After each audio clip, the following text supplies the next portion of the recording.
The Wealth of Nations, by Adam Smith. Part 5 of Chapter 10 of Wages and Profit in the Different Employments of Labor and Stock. Thirdly, the policy of Europe, by obstructing the free circulation of labor and stock, both from employment to employment, and from place to place, occasions, in some cases, a very inconvenient inequality in the whole of the advantages and disadvantages of their different employments. The statute of apprenticeship obstructs the free circulation of labor from one employment to another, even in the same place. The exclusive privileges of corporations obstruct it from one place to another, even in the same employment. It frequently happens that while high wages are given to the workmen in one manufacture, those in another are obliged to content themselves with bare subsistence. The one is in an advancing state, and has therefore a continual demand for new hands. The other is in a declining state, and the superabundance of hands is continually increasing. Those two manufactures may sometimes be in the same town, and sometimes in the same neighbourhood, without being able to lend the least assistance to one another. The statute of apprenticeship may oppose it in the one case, and both that and an exclusive corporation in the other. In many different manufactures, however, the operations are so much alike that the workmen could easily change trades with one another, if those absurd laws did not hinder them. The arts of weaving plain linen and plain silk, for example, are almost entirely the same. That of weaving plain woolen is somewhat different, but the difference is so insignificant that either a linen or a silk weaver might become a tolerable workman in a few days. If any of those three capital manufactures, therefore, were decaying, the workmen might find a resource in one of the other two which was in a more prosperous condition, and their wages would neither rise too high in the thriving, nor sink too low in the decaying manufacture. The linen manufacture, indeed, is in England by a particular statute open to everybody; but as it is not much cultivated through the greater part of the country, it can afford no general resource to the workmen of other decaying manufactures, who, wherever the statute of apprenticeship takes place, have no other choice but thither to come upon the parish, or to work as common labourers, for which, by their habits, they are much worse qualified than for any sort of manufacture that bears any resemblance to their own. They generally, therefore, choose to come upon the parish. Whatever obstructs the free circulation of labour from one employment to another, obstructs that of stock likewise; the quantity of stock which can be employed in any branch of business depending very much upon that of the labour which can be employed in it. Corporation laws, however, give less obstruction to the free circulation of stock from one place to another, than to that of labour. It is everywhere much easier for a wealthy merchant to obtain the privilege of trading in a town corporate, than for a poor artificer to obtain that of working in it. The obstruction which corporation laws give to the free circulation of labour is common, I believe, to every part of Europe. That which is given to it by the poor laws is, so far as I know, peculiar to England.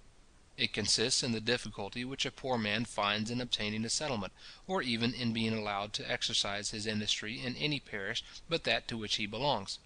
It is the labour of artificers and manufacturers only of which the free circulation is obstructed by corporation laws. The difficulty of obtaining settlements obstructs even that of common labour. It may be worth while to give some account of the rise, progress, and present state of this disorder, the greatest perhaps of any in the police of England. When, by the destruction of monasteries, the poor had been deprived of the charity of those religious houses, after some other ineffectual attempts for their relief, it was enacted by the 43rd of Elizabeth, c. 2, that every parish should be bound to provide for its own poor, and that overseers of the poor should be annually appointed, who, with the church wardens, should raise, by a parish rate, competent sums for this purpose. By this statute, the necessity of providing for their own poor was indispensably imposed upon every parish. Who were to be considered as the poor of each parish became, therefore, a question of some importance.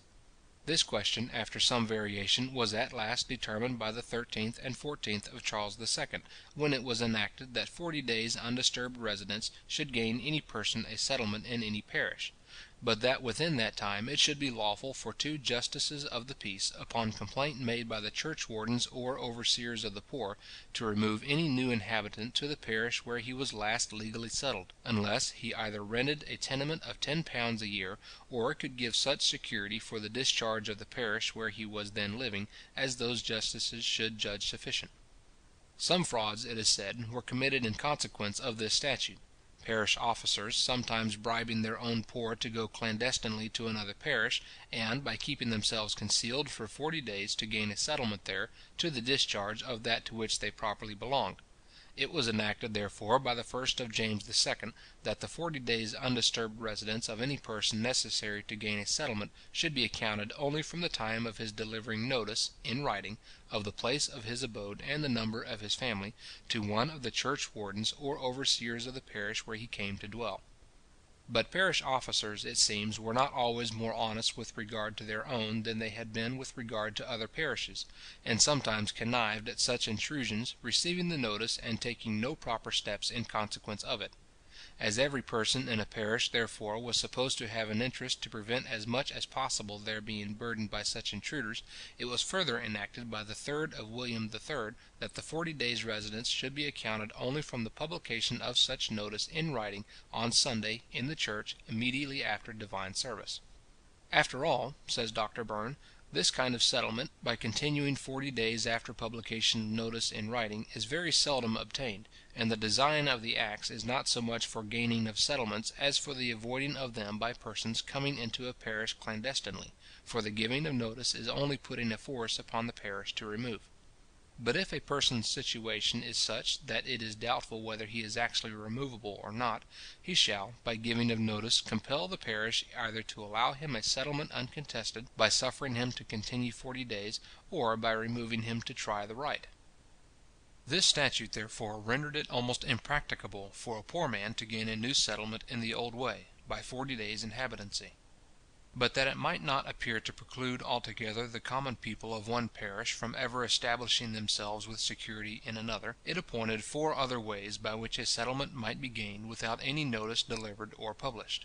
The first was by being taxed to parish rates and paying them. The second, by being elected into an annual parish office and serving it in a year. The third, by serving an apprenticeship in the parish. The fourth, being hired into service there for a year, and continuing in the same service during the whole of it. Nobody can gain a settlement by either of the 2 first ways, but by the public deed of the whole parish, who are too well aware of the consequences to adopt any newcomer who has nothing but his labour to support him, either by taxing him to parish rates, or by electing him into a parish office. No married man can well gain any settlement in either of the last 2 ways. An apprentice is scarce ever married, and it is expressly enacted that no married servant shall gain any settlement by being hired for a year. The principal effect of introducing settlement by service has been to put out in a great measure the old fashion of hiring for a year, which before had been so customary in England, that even at this day, if no particular term is agreed upon, the law intends that every servant is hired for a year.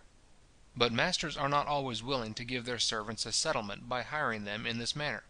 And servants are not always willing to be so hired, because, as every last settlement discharges all the foregoing, they might thereby lose their original settlement in the places of their nativity, the habitation of their parents and relations. No independent workman, it is evident, whether labourer or artificer, is likely to gain any new settlement, either by apprenticeship or by service. When such a person, therefore, carried his industry to a new parish, he was liable to be removed, how healthy and industrious soever, at the caprice of any church warden or overseer, unless he either rented a tenement of £10 a year, a thing impossible for one who has nothing but his labour to live by, or could give such security for the discharge of the parish as 2 justices of the peace should judge sufficient. What security they shall require, indeed, is left altogether to their discretion. But they cannot well require less than £30, it having been enacted that the purchase even of a freehold estate of less than £30 value shall not gain any person a settlement, as not being sufficient for the discharge of the parish. But this is a security which scarce any man who lives by labour can give, and much greater security is frequently demanded. In order to restore in some measure that free circulation of labour which those different statutes had almost entirely taken away, the invention of certificates was fallen upon. By the 8th and 9th of William III. It was enacted that if any person should bring a certificate from the parish where he was last legally settled, subscribed by the church wardens and overseers of the poor, and allowed by 2 justices of the peace, that every other parish should be obliged to receive him; that he should not be removable merely upon account of his being likely to become chargeable, but only upon his becoming actually chargeable. and that then the parish which granted the certificate should be obliged to pay the expense both of his maintenance and of his removal. And in order to give the most perfect security to the parish where such certificated man should come to reside, it was further enacted by the same statute, that he should gain no settlement there by any means whatever, except either by renting a tenement of £10 a year, or by serving upon his own account in an annual parish office for one whole year, and consequently neither by notice, nor by service, nor by apprenticeship, nor by paying parish rates. By the 12th of Queen Anne, too, Stat. 1, c. 18, it was further enacted, that neither the servants nor apprentices of such certificated man should gain any settlement in the parish where he resided under such certificate. How far this invention has restored that free circulation of labour, which the preceding statutes had almost entirely taken away, we may learn from the following very judicious observation of Dr. Burn.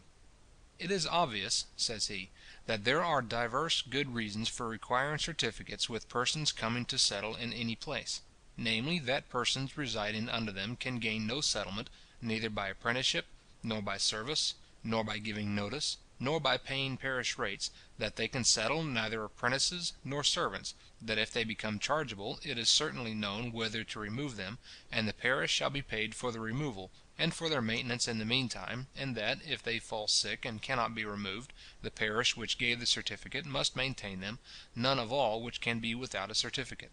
Which reasons will hold proportionably for parishes not granting certificates in ordinary cases; for it is far more than an equal chance but that they will have the certificated persons again, and in a worse condition." The moral of this observation seems to be, that certificates ought always to be required by the parish where any poor man comes to reside, and that they ought very seldom to be granted by that which he purposes to leave. "There is somewhat of a hardship in this matter of certificates," says the same very intelligent author in his history of the poor laws, "by putting it in the power of a parish officer to imprison a man as it were for life, however inconvenient it may be for him to continue at that place where he has had the misfortune to acquire what is called a settlement, or whatever advantage he may propose himself by living elsewhere. Though a certificate carries along with it no testimonial of good behaviour, and certifies nothing but that the person belongs to the parish to which he really does belong, it is altogether discretionary in the parish officers either to grant or to refuse it. A mandamus was once moved for, says Dr. Burn, to compel the church wardens and overseers to sign a certificate; but the Court of King's Bench rejected the notion as a very strange attempt.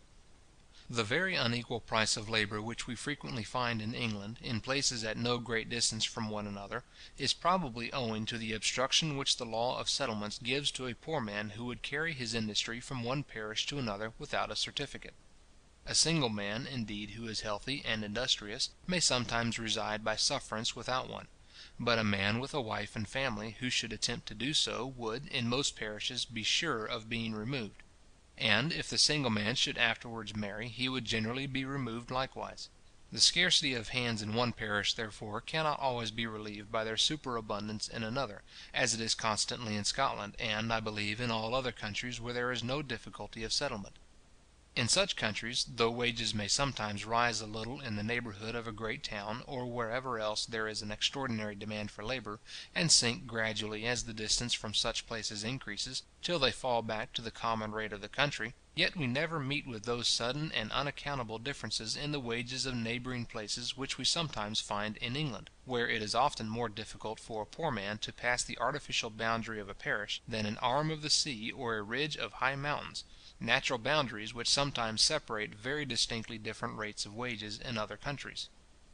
To remove a man who has committed no misdemeanour from the parish where he chooses to reside, is an evident violation of natural liberty and justice. The common people of England, however, so jealous of their liberty, but, like the common people of most other countries, never rightly understanding wherein it consists, have now, for more than a century together, suffered themselves to be exposed to this oppression without a remedy. Though men of reflection, too, have sometimes complained of the law of settlements as a public grievance, yet it has never been the object of any general popular clamour, such as that against general warrants; an abusive practice undoubtedly, but such a one as was not likely to occasion any general oppression. There is scarce a poor man in England, of 40 years of age, I will venture to say, who has not, in some part of his life, felt himself most cruelly oppressed by this ill-contrived law of settlements. I shall conclude this long chapter with observing, that though anciently it was usual to rate wages, first by general laws extending over the whole kingdom, and afterwards by particular orders of the justices of peace in every particular county, both these practices have now gone entirely into disuse. By the experience of above 400 years, says Dr. Burn, it seems time to lay aside all endeavours to bring under strict regulations what in its own nature seems incapable of minute limitation; for if all persons in the same kind of work were to receive equal wages, there would be no emulation and no room left for industry or ingenuity. Particular acts of parliament, however, still attempt sometimes to regulate wages in particular trades and in particular places. Thus the 8th of George III. Prohibits, under heavy penalties, all master tailors in London, and 5 miles round it, from giving, and their workmen from accepting, more than 2s. 7d. halfpenny a day, except in the case of a general mourning. Whenever the legislature attempts to regulate the differences between masters and their workmen, its counsellors are always the masters. When the regulation, therefore, is in favour of the workmen, it is always just and equitable; but it is sometimes otherwise when in favour of the masters. Thus the law which obliges the masters in several different trades to pay their workmen in money and not in goods is quite just and equitable. It imposes no real hardship upon the masters. It only obliges them to pay that value in money which they pretended to pay, but did not always really pay, in goods. This law is in favour of the workmen, but the 8th of George III. Is in favour of the masters. When masters combine together, in order to reduce the wages of their workmen, they commonly enter into a private bond or agreement, not to give more than a certain wage under a certain penalty. Were the workmen to enter into a contrary combination of the same kind, not to accept of a certain wage under a certain penalty, the law would punish them very severely, and, if it dealt impartially, it would treat the masters in the same manner. But the 8th of George III. Enforces by law that very regulation which masters sometimes attempt to establish by such combinations. The complaint of the workmen, that it puts the ablest and most industrious upon the same footing with an ordinary workman, seems perfectly well founded. In ancient times, too, it was usual to attempt to regulate the profits of merchants and other dealers by regulating the price of provisions and other goods. The assize of bread is, so far as I know, the only remnant of this ancient usage. Where there is an exclusive corporation, it may, perhaps, be proper to regulate the price of the first necessary of life; but where there is none, the competition will regulate it much better than any assize. The method of fixing the assize of bread, established by the 31st of George II., could not be put in practice in Scotland, on account of a defect in the law, its execution depending upon the office of clerk of the market, which does not exist there. This defect was not remedied till the 3rd of George III. The want of an assize occasioned no sensible inconveniency, and the establishment of one in the few places where it has yet taken place has produced no sensible advantage. In the greater part of the towns in Scotland, however, there is an incorporation of bakers, who claim exclusive privileges, though they are not very strictly guarded.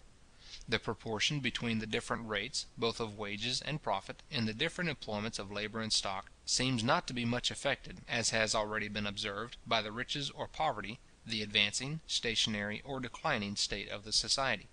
Such revolutions in the public welfare, though they affect the general rates both of wages and profit, must, in the end, affect them equally in all different employments. The proportion between them, therefore, must remain the same, and cannot well be altered, at least for any considerable time, by any such revolutions. Chapter 10. Part 5.